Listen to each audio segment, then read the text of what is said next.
श्री स्वामी समर्थ. बघा, 29 जुलै रोजी आहे गुरुपौर्णिमा. गुरुपौर्णिमा हा दिवस प्रत्येक शिष्यासाठी खूप जास्त महत्त्वाचा मानला जातो. म्हणजे त्यांचे गुरु कोणीही असू द्या, तो व्यक्ती स्वामी भक्त असू द्या, दत्तभक्त असू द्या किंवा नाथभक्त असू द्या किंवा इतर कोणतेही त्यांचे गुरु असू द्या, तर गुरूंविषयी कृतज्ञता व्यक्त करण्याचा हा दिवस असतो.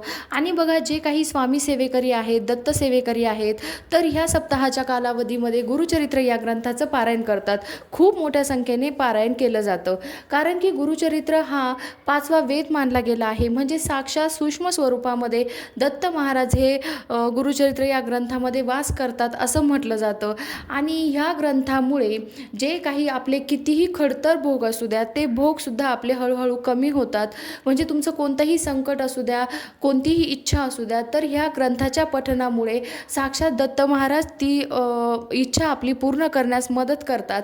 तर त्याच्यामुळे आता हे पारायण 1 करायचं असू द्या, 3 पारायण करायचे असू द्या, तर हे आपल्याला कधीपासून सुरुवात करायची आहे, त्याच्यानंतर याची नियम अटी काय आहेत, पूजा मांडणी कशी करायची आहे, याची समाप्ती कशी करायची आहे, तर ह्या सगळ्या प्रश्नांचे उत्तरं आपली खाली जी काही लिंक दिलेली आहे, तर त्याची पूर्ण सविस्तर अशी व्हिडिओ आपल्या चॅनलवर आहे. श्री स्वामी समर्थ.